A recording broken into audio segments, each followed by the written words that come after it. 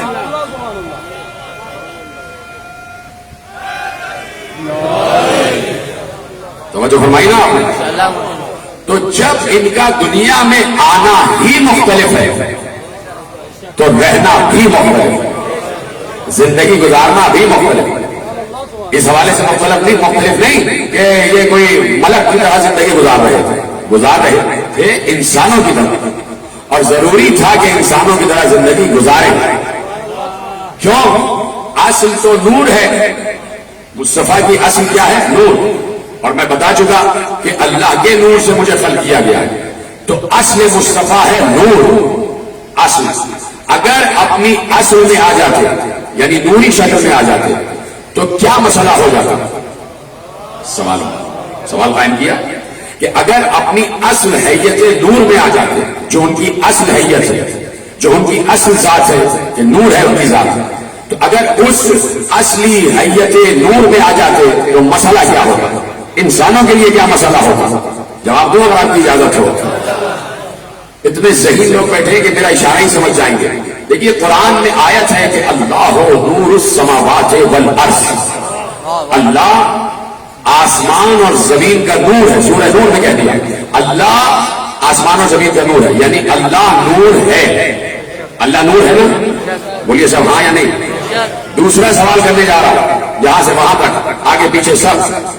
سوال سب سے یہ ہے کہ کیا اللہ اس وقت یہاں موجود ہے؟ آواز نہیں آئی. سب کے ساتھ موجود ہے. میری آواز بھی سن رہا ہے، آپ سب کے ساتھ ہے نا؟ تیسری بار کہہ دیجیے ہے. تو ہمیں نظر کیوں نہیں آ رہا؟ ہمیں نظر کیوں نہیں آ رہا؟ اس لیے نظر نہیں آ رہا کہ نور ہے. اس لیے نظر نہیں آ رہا کہ اپنی اصلی حیت نور میں ہے. اپنی اصلی حیت نور میں ہے، اس لیے نظر نہیں آ رہا. جب اصلی حیت نور میں ہوگا تو تقاضائے اصل حیت نور یہ ہے کہ وہ نظر نہ آئے. جب تک کسی چیز میں ڈھل نہ جائے، کسی چیز میں اپنے آپ کو حلول نہ کر لے. اللہ حلول نہیں کرتا، اللہ کسی چیز میں ڈھلتا نہیں ہے، اللہ کہیں پر داخل نہیں ہوتا. یہ اس کا اسٹیٹس نہیں ہے کہ وہ خالق ہوتے ہوئے کسی مخلوق کے جسم میں داخل ہو جائے. لیکن اگر ہم اللہ کو دیکھنا چاہیں گے کہ ہم ہاتھ جوڑ کر کہیں گے پروردگار ظاہر ہو جا. اللہ کہے گا میں کہیں ظاہر نہیں ہو سکتا، میں اپنی اصلی حیت نور میں ہوں. تو پروردگار یہ مصطفیٰ مرتضیٰ بھی جو نور ہے، کہا اس لیے ان کو لباس بشر پہنایا.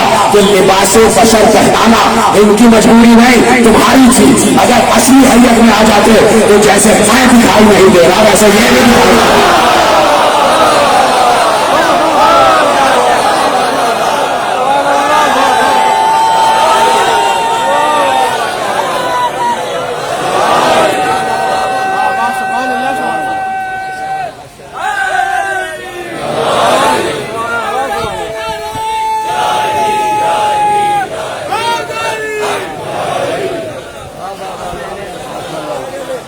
سلامت رہے.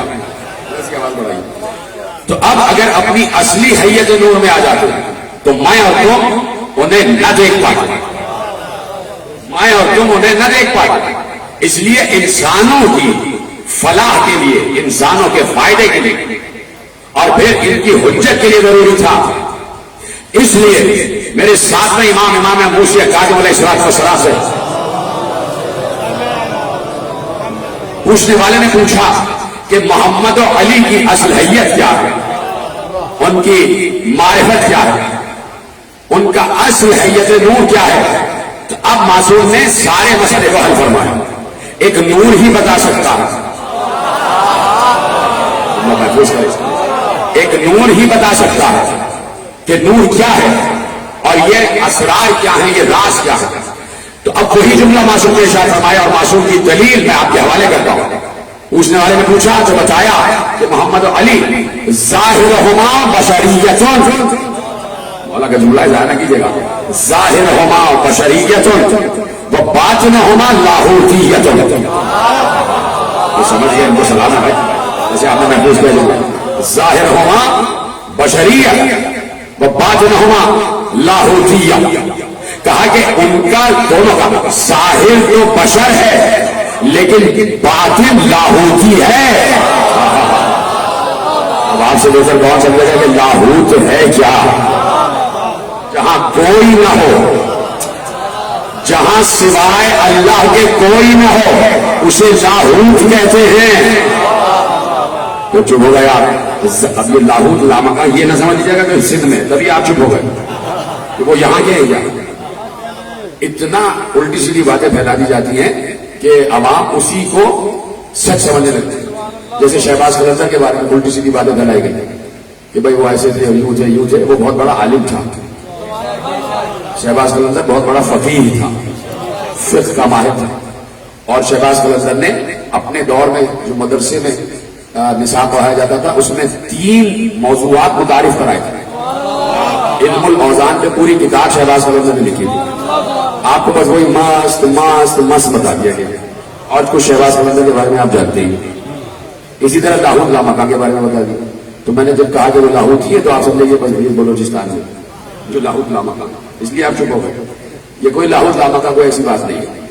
اگر یہ لاہوت لامکا ہے تو ہم بھی لامکا میں بیٹھے ہوئے. ٹھیک ہے، چیزیں منسوخ ہو جاتی ہیں، منسوخ ہو جاتی ہیں. تو میں تو جب سے لاہور کا مقام میں تو کبھی گیا نہیں، ارادہ تھا جانے کا، لیکن اب میں نے ارادہ ترک کر دیا. میں نے ایک ویڈیو دیکھی کہ جب لاہور مقام کی سیڑھیوں میں آپ چڑھتے ہیں تو اس سے پہلے ایک بہت بڑا بورڈ لگا دیا گیا. میں شہباز قلندر کے مزار پہ جاتا ہوں، ضرور جاتا ہوں، ہر سال جاتا ہوں، لیکن لاہور لامکا اب میں نہیں جاتا، نہیں جاؤں گا. کیوں؟ ایک بورڈ لگا ہوا ہے، اس بورڈ پہ لکھا ہے یہاں ماتم کرنا منع.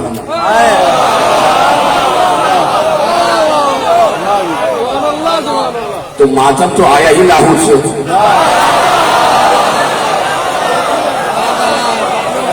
اب میرے مولا مسلم اعظم کا جملہ محفوظ کرو کہ حسن کہ علی و محمد، محمد و علی ظاہرہما بشریت و باطنہما لاہوتیہ.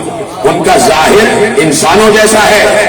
تو جملے دو اس لیے کہہ دیے اور پہلا جملہ کہہ کے رکے اور رکنے کے بعد دوسرا جملہ کہا. پہلا جملہ کہا ظاہرہما بشریہ، ان کا ظاہر بشری ہے. رکے اس لیے کہ فوراً کہہ دیا کہ اگر میں نے کہہ دیا کہ ان کا ظاہر بشری ہے تو انہیں اپنے جیسا نہ سمجھ لینا، ان کا باطن لاہوتی ہے. ان کی اصل، ان کا باطن، ان کی روح لاہوتی ہے. لاہوتی جہاں پر سوائے اللہ کے کوئی اور نہ ہو، اور اگر ہیں تو یہ وہ ہے. کیا پریشانی ہو گئی آپ کو؟ بھائی یہ قاب قوسین لاہوت ہے.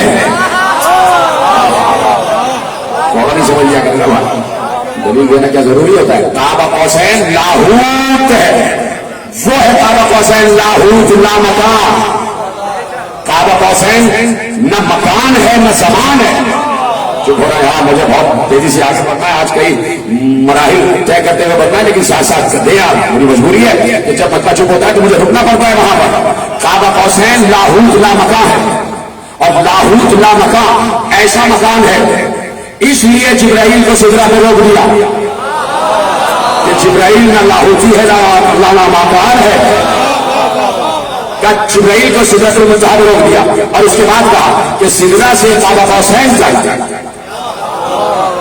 جبرائیل تو دور، آدم سے لے کے عیسیٰ تک بھی کوئی نہیں آ سکتا، کوئی نہیں آ سکتا. یہاں پر وہ آ سکتا ہے، یہاں پر وہ آ سکتا ہے جو صفات میں اس جیسا ہو.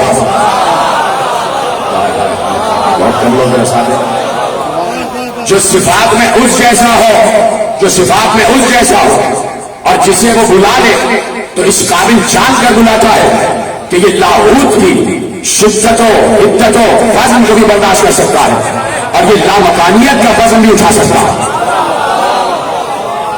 اس لیے بلانے والے نے محبوب کو بلایا، اس لیے بلانے والے نے محبوب کو بلایا. آجا آجا، لامکان تجھے بلا رہا ہے، لامکان تجھے لامکان میں بلا رہا ہے، اور جو ہو ہے تجھے لاہوت میں بلا رہا ہے۔ تو اس قابل ہے کہ تو لامکانی ہو جائے، تو اس قابل ہے کہ تو لاہوتی ہو جائے۔ کہ لاہوت لامکان نے پیغمبر کو قاب قوسین پر بلا کر بتایا کہ یہ مکان قاب قوسین لامکان ہے، لاہوت ہے، یہاں ہو ہی ہو ہے، یہاں سوائے میرے کوئی اور نہیں، میرے میں ہو، یہاں جبرائیل پر نہیں مار سکتا، یہاں بس میں ہوں اور تو ہے، یہاں محب ہے اور محبوب ہے، یہاں عاشق ہے اور معشوق ہے، عاشق ہے اور معشوق ہے، یہاں مصور ہے اور تصویر ہے، یہاں پھول ہے اور خوشبو ہے، یہاں حسن ہے اور حسین ہے، یہاں حسن ہے اور حسین ہے، یہاں عبد ہے اور معبود ہے، یہاں خالق ہے اور مخلوق ہے، یہاں شاہد ہے اور مسجود ہے، یہاں ساجد ہے اور مسجود ہے، یہاں ساجد ہے اور مسجود ہے، یہاں ایک ولی ہے اور ولی ہے، اور تو آجا اس لیے کہ تیسرا علی ہے۔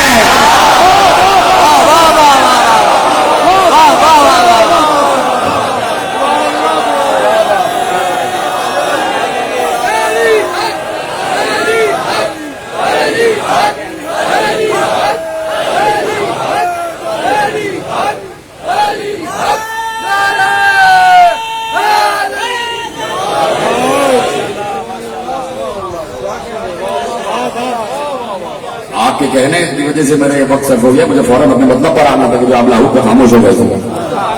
تو لاہوت کا مکان کہاں ہے؟ قاب قوسین۔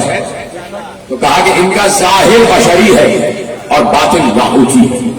یہ لاہوت لامکان کے اپنے جیسا نہ سمجھے، ظاہر میں تمہاری طرح اس لیے دکھائی دیتے تاکہ تمہیں نظر آئے، تاکہ تمہیں دکھائی دے، تاکہ تم ان کی بات سن سکو، تاکہ تمہارے لیے وہ آیت حجت قرار پا سکے کہ لقد کان لکم فی رسول اللہ اسوۃ حسنہ، تم سب کے لیے رسول کی ذات بہترین نمونہ عمل ہے۔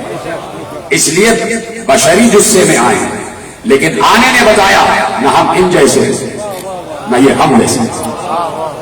تو اب اللہ نے یقیناً جب جو لاہوتی اور لامکانی ہوتے ہیں تو ان کی صفات بھی لاہوتی اور لامکانی ہوتی ہے۔ اللہ لامکان ہے، اللہ روح ہے، اللہ کے لیے کوئی جگہ بھی ایسی نہیں ہے کہ کہا جا سکے کہ وہ بہت مجمع میں ہے۔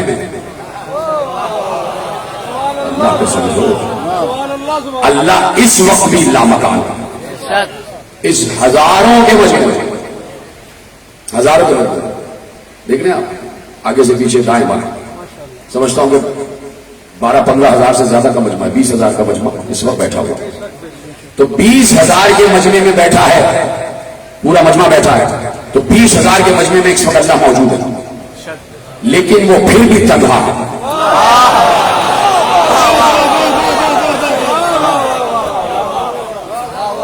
اللہ کو سمجھنا اتنا آسان کام ہے، وہ پھر بھی روح کے عالم میں ہے، روح کے عالم میں، اس لیے کہ اس کے لیے کوئی تغیر نہیں ہے کہ وہ تنہائی سے نکل کے بزم میں آ گیا تو تغیر ہو گیا۔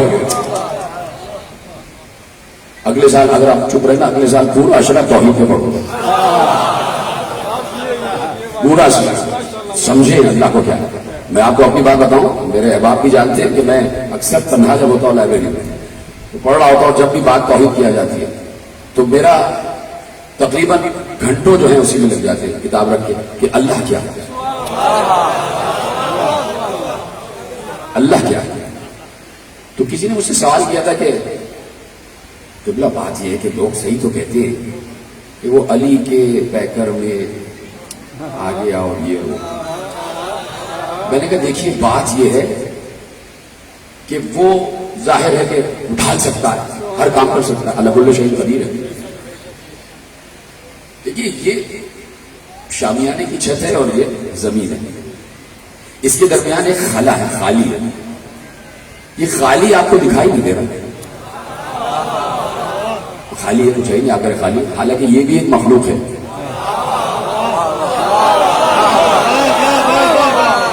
یہ بھی ایک مفہوم ہے.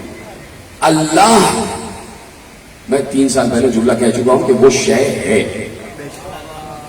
امام موسی کاظم علیہ السلام سے پوچھا گیا کہ کیا اللہ شے ہے؟ میں نے کہا نا جو نور ہے وہی نور کے بارے میں بتا سکتا ہے، جو لاہوتی ہے وہی روح کے بارے میں بتا سکتا ہے، جو لامکانی ہے وہی لامکان کے بارے میں بتا سکتا ہے. تو پوچھا کیا وہ شے ہے؟ امام موسی کاظم علیہ السلام نے ارشاد فرمایا کہ نعم انہ شیء لیس کالاشیاء، ہاں وہ شے ہے لیکن اشیاء جیسا نہیں ہے. دلیل کیا ہے؟ اگر کسی بیوقوف کو یہ بات سمجھ میں نہ آئی ہو کہ دلیل کیا ہے، دلیل معصوم نے ارشاد فرمائی کہ اس نے کہا لیسا کمثلہ شیء، اس جیسی کوئی شے نہیں. آیت یہاں پر بھی ختم ہو سکتی تھی کہ لیسا کمثلہ، اس کی کوئی مثل نہیں، لیکن شے کا لفظ رکھ کے بتایا وہ شے ہے لیسا کالاشیاء، اشیاء کی طرح نہیں ہے. یعنی اشیاء میں جو خصوصیات ہیں وہ وہاں نہیں ہے. شے اس لیے کہا کہ وہ وجود رکھتا ہے. اچھا آپ کہہ رہے ہیں کہ اگلے سال نہ پڑھیے گا یہ والا اشرا، یہ موضوع. شے اس لیے کہا کہ وہ وجود رکھتا ہے. میں نے جواب دیا کہ بات یہ ہے کہ یہ تمام نظریات و عقائد اپنی طرف سے گڑھ لینے کے لیے نہیں ہے کہ وہ آ جاتا تو ان کے پیکر میں اور یہ سب وہ بات تو لوگ ٹھیک کہتے. میں نے کہا کہ بھائی اللہ ایسا ہی ہے، اس کی صفت یہ ہے کہ وہ نظر رہا ہے.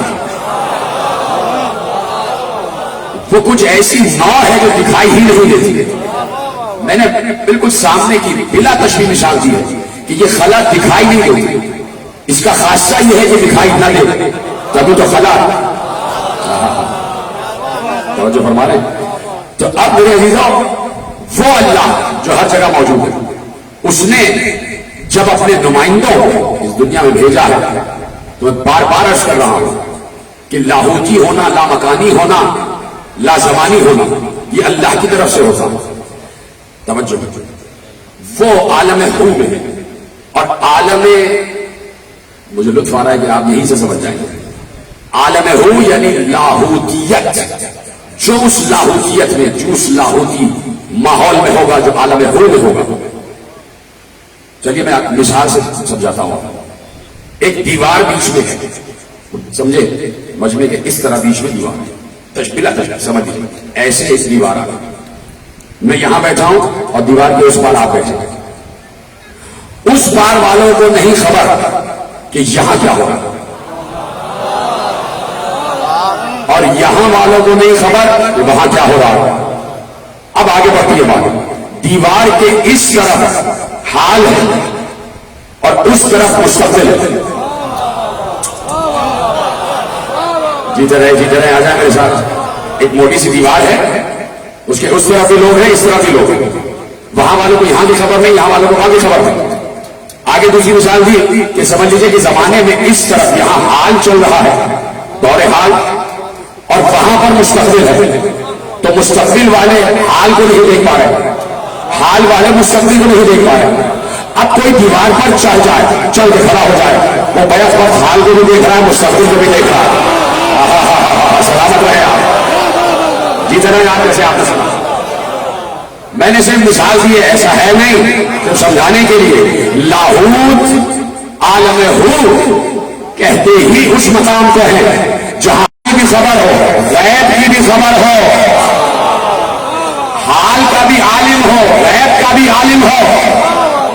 سلامت رہے آپ، سمجھ میں آ گئی بات. تو عالم ہو تک جو پہنچ جائے وہ حال بھی دیکھ رہا ہوگا، مستقبل بھی دیکھ رہا ہوگا. ماضی تو اس کے سامنے ہوتا ہی ہے، لیکن ماضی اللہ کے لیے نہیں ہے.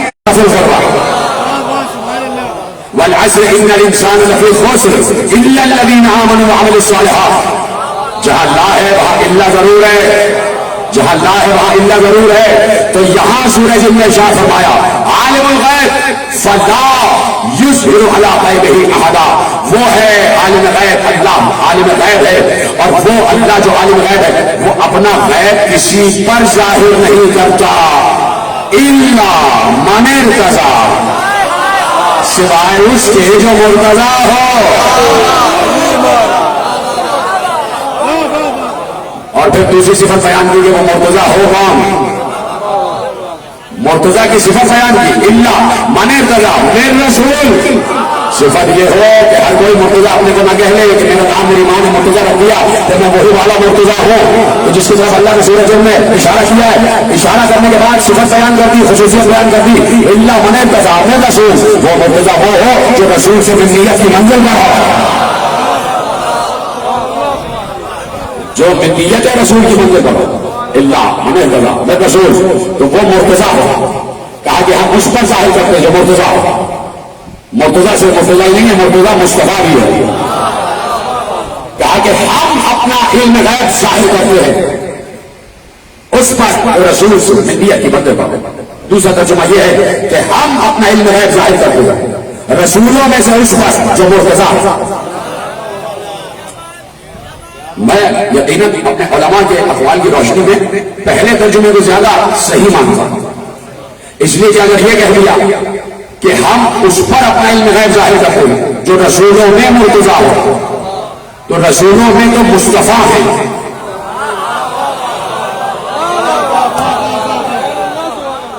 رسولوں میں مرتضی کوئی نہیں، مصطفیٰ ہے۔ آپ کہیں گے یہاں مرتضی کا لفظ تو معنی کے معنوں میں استعمال ہو رہا ہے، منتخب کے معنوں میں استعمال ہو رہا ہے، تو جب منتخب ہی کے معنوں میں استعمال ہو رہا ہے تو لفظ مصطفیٰ کیوں نہیں استعمال ہو رہا؟ پتہ نہیں کہاں بیٹھے بھائی۔ اس لیے کہ جب انبیاء کے لیے کہا تو کیا کہا، ان اللہ اصطفیٰ آدم و نوح و آل ابراہیم و آل عمران علی العالمین، آدم کو مصطفیٰ کہا، نوح کو مصطفیٰ کہا، آل ابراہیم کو مصطفیٰ کہا، آل عمران کو مصطفیٰ کہا، تو سارے انبیاء تو مصطفیٰ ہیں۔ تو اگر کہہ دیا کہ رسولوں میں مرتضی تو پھر غدیر کا کیا کریں گے؟ نعوذ باللہ، کہ آپ مرتضی کو رسول مانیں گے؟ بھائی مصطفیٰ پر تو نبوت ختم ہو گئی، توجہ فرما رہے ہیں آپ، بات آگے بڑھائی جائے۔ اب ارشاد فرمایا اور بڑی صراحت کے ساتھ ارشاد فرمایا کہ ان سے کہہ دیجیے کہ میرے پاس اللہ کے خزانے نہیں ہیں، میرے پاس اللہ کے خزانے نہیں ہیں، ولا اعلم الغیب، اور نہ میں عالم غیب۔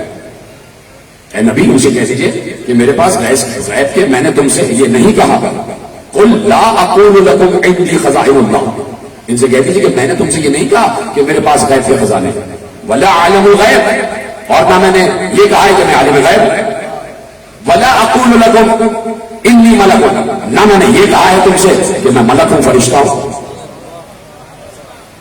کہا کہ میں تو صرف اس کا اتباع کرتا ہوں جو وحی آتا ہے، ان اتبع، میں تو اتباع اس کا کرتا ہوں، الا ما یوحی الی، جو مجھ پر وحی آتا ہے، یعنی میرے پاس جو کچھ بھی ہے وہ وحی کے تحت ہے۔ لوگوں نے یہاں سے ایک فکر عکس کر لی کہ دیکھیے پیغمبر تو کہہ رہے کہ میں عالم غیب نہیں ہوں، اور آپ لوگ کہتے رہتے کہ عالم غیب عالم غیب عالم غیب، آپ شرک کرتے رہتے اور آپ اس قرآنی آیت کے عقیدے کے خلاف بات کرتے ہیں۔ تو اب اس آیت پر غور کرو، اللہ اپنے رسول سے یہ کہہ رہا ہے کہ آپ یہ کہہ لیجیے کہ میں نے یہ نہیں کہا کہ میرے پاس خزائن خدا ہو، میں نے یہ نہیں کہا کہ میں عالم غیب ہوں، میں نے یہ نہیں کہا کہ میں فرشتہ ہوں، میرے پاس جو کچھ بھی ہے وہ وحی ہے۔ تو پیغمبر بتا رہے ہیں کہ اگر میرے پاس علم غیب نہیں ہے، میں ملک نہیں ہوں، خزائن اللہ نہیں ہوں، تو میں درس سے یہ کیسے کہہ رہا ہوں کہ اڑتا ہوا آ جا، میں چاند کے 2 ٹکڑے کیسے کر رہا ہوں، میں سورج کو واپس کیسے پہنچا رہا ہوں۔ تو یہ کہنے کا مطلب یہ ہے کہ جو کچھ بھی ہے، خدا کے لیے جملہ سمجھیے گا، پیغمبر یہ بتانا چاہ رہے ہیں کہ جو کچھ بھی میرے پاس علم غیب ہے، علم ہے، ظاہر ہے، باطن ہے، اخلاق ہے، سیرت ہے، کردار ہے، معجزات ہیں، اختیار ہے، اقتدار ہے، تصرف ہے، جو کچھ بھی ہے وہ میرا ذاتی نہیں ہے، اس کا عطا کیا ہوا ہے۔ سلامت رہیں آپ جیسے سنا۔